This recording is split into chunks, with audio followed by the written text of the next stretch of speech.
Avis vascular centre మన దేశంలోనే the best varicose vein hospital. Hi, welcome to iDream. ఈరోజు మనం పెద్ద రివ్యూ గురించి మాట్లాడుకుందాం.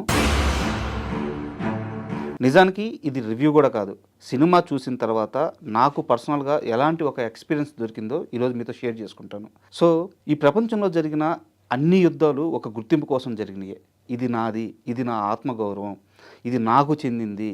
సో ఇలాంటి ఒక ఆత్మగౌరవం కోసం చేసే యుద్ధాలు అవన్నీ కూడా గుర్తింపు, ఇది నేను అని చెప్పుకోవడానికి. అలాంటి ఒక గుర్తింపు 450 గడపలో నాకు ఊరికి అవసరమైతే, 1800 మంది ప్రజలకు అవసరమైతే, వారందరి కోసం ఒక్కడు ముందడుగేస్తే ఆటని అస్త్రంగా చేసుకొని ఆ ఊరి సమస్యను తన భుజాల మీద తీసుకొని ఆ ఒక్కడు ప్రాణాలను ఫలంగా పెట్టి పోరాడితే ఇంతకంటే కథ ఏముంటుంది? ఇంతకన్నా కమర్షియల్ లైనే ఉంటుంది. సో ఒక కథ చెప్పాలంటే సున్నితమైన మనసు కావాలి, సున్నితమైన కథను చెప్పాలంటే ఇంకా భావోద్వేగాలు ఉండే మనిషి కావాలి. బుచ్చి రూట్ లెవెల్ మనిషి. అంటే ఈరోజు మనం చూస్తున్న స్టార్ డైరెక్టర్లు అందరూ వేరు, బుచ్చిబాబు వేరు. బుచ్చిబాబు ఆ గ్రౌండ్ లెవెల్లో ఉంటాడు. అంటే ఆ రియాలిటీ అర్థం చేసుకున్న మనిషి. అలాంటి ఒక మనిషి నుంచి వచ్చిన సిన్సియర్ ప్రయత్నం పెద్ది. ఇక్కడ నేను పెద్ది సినిమాని కావాలని మోయడానికో లేదా కావాలని పాజిటివ్ రివ్యూ ఇవ్వడానికో ఇలాంటి మాటలు మాట్లాడట్లేదు. అంటే ఒక పుష్ప, ఒక దేవర, ఇలా మనకి పాన్ ఇండియా సినిమాలు ఎక్కువైపోయినాయి. నిజమే, స్టార్ హీరోల ఎలివేషన్స్ అవన్నీ ఆడియన్స్కి కానీ ఫ్యాన్స్కి కానీ కిక్కిస్తాయి. కానీ అనగనగా ఒక రాజు, ఆ రాజుకి 7 కొడుకులు, ఇలాంటి నార్మల్ స్టోరీ, హ్యూమన్ ఎమోషన్కి సంబంధించిన స్టోరీ, పేదరాశి పెద్దమ్మ కథ. సో ఇలాంటి ఒక ఊరి కథలు ఉంటాయి, ఒక మనిషి కథలు ఉంటాయి, మట్టివాసన కథలు ఉంటాయి. అలాంటి కథలని చిన్న చిన్న హీరోలు చేయడం వేరు, ఒక స్టార్ హీరో చేయడం వేరు. రామ్ చరణ్ కెరీర్లో అందరూ రంగస్థలం చెప్తారు, ధృవ చెప్తారు, మగధీరా చెప్తారు. ఓకే, అవన్నీ సూపర్ హిట్ అయిన సినిమాలు. సో ఈరోజు పెద్ద రిజల్ట్ ఎలా ఉండబోతుందో నాకు అనవసరం. అండ్ మోర్ ఓవర్ ఇంకోటి ఏంటంటే నాకు అంత శక్తి కూడా లేదు కమర్షియల్గా ఒక సినిమా ఎంత రీచ్ అవుద్ది అనేది. నేను చెప్పేది ఏంటంటే కంటెంట్ పరంగా చూసుకున్నప్పుడు అంత సింపుల్ లైన్తో. సో పాన్ ఇండియా సినిమాలంటే ప్రపంచ కథ చెప్పాల్సిన అవసరం లేదు, దేశం కథ చెప్పాల్సిన అవసరం లేదు, మన ఇంటి కథ కూడా చెప్పుకోవచ్చు. పాన్ ఇండియా అంటే మన ఊరి కథ చెప్పచ్చు, మన పక్కన స్నేహితుడి కథ చెప్పచ్చు, మన అమ్మ కథ చెప్పచ్చు. సో పాన్ ఇండియా అనగానే వేరే పెద్ద గ్రాండియర్ లెవెల్లో కథ ఉండాలి, హీరో ప్రపంచాన్ని మోయాలి, దేశాన్ని మోయాలి, అవసరం లేదు. అది చెప్పిన మనిషి బుచ్చిబాబు.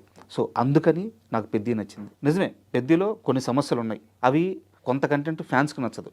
అంటే హీరోకి అలాంటి ఒక మైనస్ పెట్టడం, లేదంటే కమర్షియల్ ఎలివేషన్స్ లేకపోవడం ఫ్యాన్స్కి నచ్చదు. సినిమాటిక్ లెవెలిటీ ఎక్కువ తీసుకున్నప్పుడు డిస్కనెక్ట్ అయిపోయే ఆడియన్స్ కొంతమంది ఉంటారు. ఒక పర్సన్ ఇన్ని గేమ్స్ ఆడతాడా? సో ఇలాంటి డౌట్స్ వచ్చినప్పుడు కూడా పెద్ది కనెక్ట్ అవ్వదు. కానీ ఇవన్నీ పక్కన పెడితే పెద్దిలో ఒక సోల్ ఉంది. ఆ సోల్తో ట్రావెల్ అయితే ప్రతి ఆడియన్కి ఏదో ఒక మూమెంట్లో ఎక్కడో దగ్గర ఒక ఎమోషనల్ అటాచ్మెంట్ వస్తుంది. మన ఊరు గుర్తొస్తుంది, మన స్నేహితుడు గుర్తొస్తాడు. ఊర్లో అక్కడే ఉండిపోయి ఊరిని ప్రేమిస్తూ ఊర్లోనే బతికినా సచ్చినా ఊర్లోనే ఉండాలని నిర్ణయించుకున్న కొంతమంది మట్టి మనుషులు గుర్తొస్తారు. అది పెద్ది సినిమా. సో ఈ మధ్యకాలంలో రిలీజ్ అయిన కమర్షియల్ సినిమాలు, పాన్ ఇండియా సినిమాలు కంపేర్ చేసుకొని చూసే వాళ్ళకి పెద్ది కాస్త డిసప్పాయింట్ చేసుద్ది. కానీ అవన్నీ పక్కన పెట్టి ఒక మంచి సినిమా చూడాలన్న ఉద్దేశంతో వెళ్తే మాత్రం పెద్ది 100% సాటిస్ఫై ఇస్తుంది. సో ముందుగా మనం పెద్ది సినిమా విషయానికి వస్తే అందులో పాజిటివ్ విషయాలను మాట్లాడుకుందాం. పెద్దికి అతిపెద్ద అసెట్ ముందుగా మనం అనుకున్నట్టు ఆ పాయింటే, ఒక ఊరి గుర్తింపు ఏదైతే ఉందో ఆ పాయింటే. దాన్ని పక్కన పెడితే నెక్స్ట్ బలం బుచ్చిబాబు డైరెక్షన్, బుచ్చిబాబు రైటింగ్, ముఖ్యంగా రైటింగ్. అంత సెన్సిబుల్ రైటింగ్స్ ఈ మధ్యకాలంలో నేను ఎక్కడ చూడలేదు. లాస్ట్ క్లైమాక్స్లో హీరో మాట్లాడాల్సిన ఒక సందర్భం వస్తుంది. సో మామూలుగా రైటర్ అనే ఎవరైనా సరే, డైరెక్టర్ ఎవరైనా సరే అద్భుతమైన డైలాగులు రాసుకుంటారు. ఆ డైలాగుల నుంచి ఒక ఎమోషన్ వస్తుంది. కానీ క్లైమాక్స్లో హీరో స్పీచ్ మొదలవ్వక ముందు తన చేతికున్న రింగును తీసి హీరో తన ముక్కుకిట్టి తగిలించుకుంటాడు. కట్ చేస్తే ఊర్లో ప్రజలందరూ నిలబడి ఆ టీవీ వాచ్ చేస్తున్నప్పుడు వాళ్ళందరి ముక్కులకి అవే పోగులు ఉంటాయి. సో ఒక్క సింగిల్ షాట్తో క్లైమాక్స్లో రాబోయే డైలాగులన్నీ ఒక్క షాట్తో చెప్పేశాడు బుచ్చి. అది డైరెక్షన్, అది రైటింగ్. సో అందుకని నాకు ఈ సినిమా విషయంలో బుచ్చి కష్టం నచ్చింది. అండ్ రామ్ చరణ్ విషయానికి వస్తే ఇలాంటి ఒక సినిమాని, ఇలాంటి ఒక పెద్ద పాన్ ఇండియా స్టార్ లేదా పెద్ద సూపర్ స్టార్ ఒప్పుకోవడం అనేది నిజంగా సాహసం అని చెప్పుకోవాలి. చరణ్ తప్ప ఈ ప్రయత్నం ఇంకో హీరో చేయలేరు, చేయకపోవచ్చు కూడా. బట్ దీన్ని ఆడియన్స్ ఎలా రిసీవ్ చేసుకుంటారనేది వాళ్ళ ఫ్యాన్స్ ఎమోషన్స్ మీద డిపెండ్ అయి ఉంటాయి. అయితే ఈ విషయంలో మాత్రం రామ్ చరణ్కి ఖచ్చితంగా హ్యాట్సప్ చెప్పాల్సిందే. అండ్ పెద్దికి మరో అతిపెద్ద ప్లస్ వచ్చేసి జగత్ బాబు క్యారెక్టర్ అప్పల్ సూరి. అంటే జగత్ బాబు చాలా గొప్ప నటుడు, చాలా పెద్ద సినిమాలు చేస్తున్నారు, చాలా పెద్ద హిట్స్ ఉన్నాయి. ఇవన్నీ పక్కన పెడితే జగత్ బాబు గారు అనగానే చాలామందికి అంతఃపురం సినిమాలో క్లైమాక్స్ సీన్ గుర్తొస్తుంది. తన ప్రాణాలు పోతా ఉన్నా సరే ఆ సిగరెట్ తాగుతూ డబ్బులను చూసుకుంటూ ఆయన చేసిన ఆ నటన అంతఃపురం అంటే కొన్ని తరాల పాటు మిగిలిపోయేది కృష్ణవంశీ గారి సినిమా. దాని తర్వాత పెద్దిలో జగపతి బాబు గారు చేసిన యాక్టింగ్ పర్టికులర్గా ఒక సీన్లో, ఆ సీన్లో రత్నవేలు గారి అద్భుతమైన కెమెరా వర్క్ కనిపిస్తుంది, రామ్ చరణ్ యాక్టింగ్ కనిపిస్తుంది, బుచ్చి డైరెక్షన్ కనిపిస్తుంది. అందరినీ తినేశాడు జగపతి బాబు గారు. ఆ ఒక్క సీన్లో మాత్రం జగత్ బాబు మాత్రమే కనిపించారు. ఇంకా చెప్పాలంటే అప్పల్ సూరి మాత్రమే కనిపించాడు. అది ఒక సీనియర్ యాక్టర్ క్యారెక్టర్లో ఇన్వాల్వ్ అయితే వచ్చే అద్భుతమైన అవుట్పుట్. నిజంగా హ్యాట్సప్ జగత్ బాబు గారికి. అండ్ ఇంకోటి వచ్చేసి గౌర్నాయుడు క్యారెక్టర్. అంటే ఈ క్యారెక్టర్ని ఎవరితో చేపించినా కానీ మిస్ఫైర్ అయిపోయేది. ఆ స్టేచర్ కావాలి, ఆ స్టార్డమ్ కావాలి. రామ్ చరణ్ని ఒక క్యారెక్టరు కాలు కిందేసి తన చేయి తొక్కుతుంది అంటే ఆడియన్స్ ఒప్పుకోవాలి. బట్ శివన్న చేయబట్టి మాత్రమే గౌర్నాయుడు క్యారెక్టర్ పండింది. ఒక హుందాతనం ఉంటుంది ఆ క్యారెక్టర్లో, ఒక డిగ్నిటీ ఉంటుంది, ఒక రెస్పెక్ట్ ఉంటుంది. ఆ క్యారెక్టర్ చుట్టూ ఒక ఆరా ఉంటుంది. సో శివన్నను ఎప్పుడైతే ఈ క్యారెక్టర్లోకి బుచ్చి అనుకుని ఫైనల్ చేసుకొని తీసుకున్నాడో అప్పుడే బుచ్చి సగం సక్సెస్ అయినట్టు. అండ్ ఇందాక మనం చెప్పుకున్నట్టు టెక్నికల్గా సినిమాకి పనిచేసిన ప్రతి ఒక్కరు ప్రాణం పెట్టేశారు. డిఓపి రత్నవేల్ గారు అయితేనేమి, and art director Avinash Kolla గారు అయితేనేమి, అండ్ ముఖ్యంగా మ్యూజిక్ డైరెక్టర్ ఏఆర్ రెహమాన్ గారు తెలుగు సినిమాలకు పనిచేసి ఇప్పటికే చాలా సంవత్సరాలు అయిపోయింది పెద్దికి ముందు. అంటే కొంతమందికి రెహమాన్ గారితో పనిచేయడం భయం కూడా వేసిన సందర్భాలు ఉన్నాయి. అవుట్పుట్ విషయంలో కానీ, లేదా ఆయన టైంకి ట్యూన్స్ ఇస్తారా లేదా అనే కానీ, లేదా ఆయన్ని హ్యాండిల్ చేయగలమా లేదా అనేసి. బట్ బుచ్చి అవన్నీ పర్ఫెక్ట్గా హ్యాండిల్ చేసుకున్నాడు. మేబీ ఆ ప్రేమ వల్ల ఏమో ఏఆర్ రెహమాన్ చాలా రోజుల తర్వాత ఒక తెలుగు సినిమాకి అద్భుతమైన బీజిఎం ఇచ్చారు. సాంగ్స్ కూడా థియేటర్లో వింటున్నప్పుడు వాటి వాల్యూ తెలుస్తుంది. సో హ్యాట్సప్ రెహమాన్ గారు, మీ కంబ్యాక్ ఇంత స్ట్రాంగ్గా ఉండడం చాలా ఆనందంగా ఉంది. అండ్ టెక్నికల్గా ఇంత బలం ఉన్న సినిమాకి ప్రొడ్యూసర్స్ ఎంత పెద్ద సపోర్ట్ చేస్తే ఇంత బలం వస్తుందో మీకు ప్రత్యేకంగా చెప్పాల్సిన అవసరం లేదు. ఇలాంటి ఒక కథని రాసుకోవడమే డేరింగు, ఇలాంటి కథని హీరో ఒప్పుకోవడమే డేరింగు.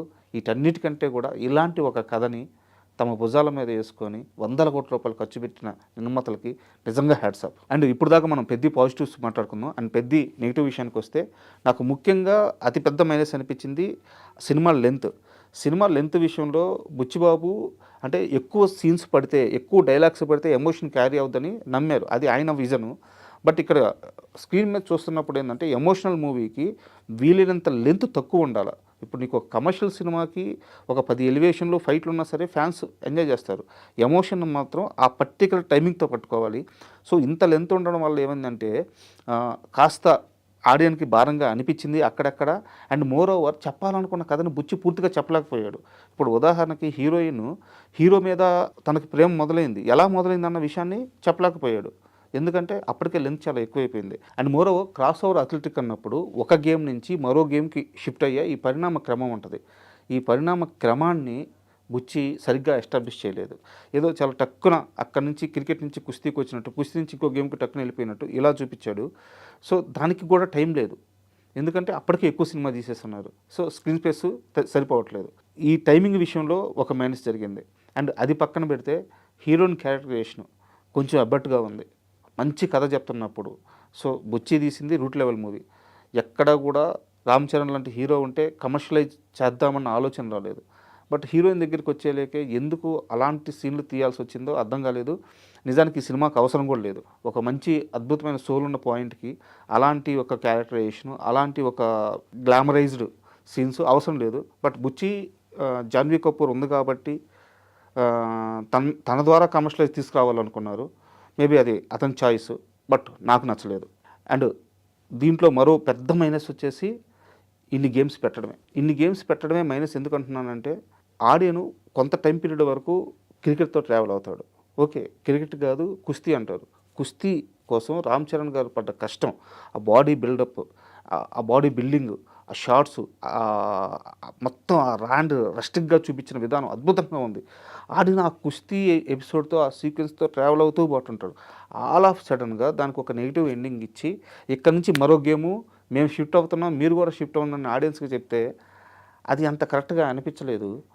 సో ఇన్ని గేమ్స్ లేకుండా ఉంటే బాగుండేది అనిపించింది. అండ్ ఇప్పుడు ఇంకాస్త ఓపెన్గా మాట్లాడుకుందాం. నిజానికి పెద్ద కథ మిగతా ఏ స్టార్ హీరోలు చేయరు. ఎన్టీఆర్ కానీ, ప్రభాస్ కానీ, అల్లు అర్జున్ కానీ వీళ్ళెవరూ పెద్ద కథ ఒప్పుకుంటారు అని నేను అనుకోవట్లేదు. ఈవెన్ మహేష్ బాబు కానీ. సో రామ్ చరణ్ ఒప్పుకోవడానికి ఒక బలమైన కారణం ఉంది. ఓపెన్గా మాట్లాడుకుంటే రామ్ చరణ్కి బిగ్గెస్ట్ మాస్ హిట్స్ ఉన్నాయి, కానీ యాజ్ ఏ యాక్టర్గా చరణ్ అద్భుతమైన నటుడు అని చెప్పడానికి ఒక రంగస్థలం, ఒక ధృవ తెప్పించి మరో సినిమా లేదు. ఇంకా 6 ఇవన్నీ కూడా డైరెక్టర్స్ ఖాతాలో పడిపోతాయి. అంటే అద్భుతమైన నటుడు అంటే okay, commercial star, mass hero, pan India star. But as a యాక్టర్గా రామ్ చరణ్ ఇంకా ఇంకా ఇంకా తను ఆ తపంలోనే ఉన్నాడు. సో అలాంటి ఒక హీరోకి పెద్ద లాంటి కథ దొరికినప్పుడు అతను వదులుకోకుండా పట్టుకోవడం అండ్ అలాంటి డిసిషన్ తీసుకున్న తర్వాత అంతే స్థాయిలో సినిమాలో యాక్ట్ చేయడం, అంతే విధంగా కష్టపడడం నాకు చాలా బాగా నచ్చింది. సో ఇది రామ్ చరణ్ కెరీర్లోనే తీసుకున్న బెస్ట్ డిసిషన్ నేను బలంగా నమ్ముతున్నాను. అయితే ఈ సినిమాకి ఇంకో పెద్ద మైనస్ ఏంటంటే ఫ్యాన్సే అవుతారని నాకు అనిపిస్తుంది. ఎందుకంటే రామ్ చరణ్ సినిమాకి వెళ్ళే మాస్ ఆడియన్స్, వాళ్ళ ఎక్స్పెక్టేషన్స్, వాళ్ళు కోరుకునే స్టఫ్ వేరే లెవెల్లో ఉంటుంది. ఈ సినిమా వెళ్ళే విధానం వేరే లెవెల్లో ఉంటుంది. కొన్ని రోజులు మాత్రం ఫ్యాన్స్ కామ్గా ఉంటే న్యూట్రల్ ఆడియన్స్కి అండ్ ఫ్యామిలీ ఆడియన్స్కి, ముఖ్యంగా చిన్నపిల్లలకి ఖచ్చితంగా నచ్చి తీరుతుంది. సో కమర్షియల్ వైజ్ మాట్లాడుకుంటే ఫ్యాన్స్ కొన్ని రోజులు ఈ సినిమాని మోస్తే మిగతా తర్వాత అంతా ఈ సినిమా ఫ్యాన్స్ని మోస్తుంది. రామ్ చరణ్ ఫ్యాన్స్ ఎలాంటి హిట్ కావాలనుకుంటున్నారో అలాంటి హిట్ అయ్యే ఛాన్స్ ఉంది. సో ముందుగా ఈ కథ రాసుకున్న బుచ్చికి, ఈ కథను ఒప్పుకున్న రామ్ చరణ్కి, ఈ కథను సినిమా తీసిన నిర్మాతలకి అండ్ బుచ్చి విజన్కి అండగా నిలిచిన టెక్నీషియన్స్కి, వీళ్ళందరికీ కూడా నా ప్రత్యేక కృతజ్ఞతలను ఎందుకు చెప్తున్నానంటే ఇలాంటి ఒక కథ చాలా అవసరం. మన పిల్లలకి చూపించాలి, మన ఊరు గురించి తెలియజేయాలి, ఊర్లో ఉండే మనుషుల గురించి చెప్పాలి, ఆ ఎమోషన్ని వాళ్ళలో ఇంజెక్ట్ చేయాలి. ఈ ప్రయత్నం చేసిన మూవీ యూనిట్ మొత్తం నిజంగా నా కృతజ్ఞతలు. అండ్ సినిమా కమర్షియల్ రీచ్ గురించి కానీ ఎంతవరకు వెళ్తుందనేది కానీ పక్కన పెడితే ఒక మంచి ప్రయత్నం చేశారు. ఆల్ ద బెస్ట్ అండి.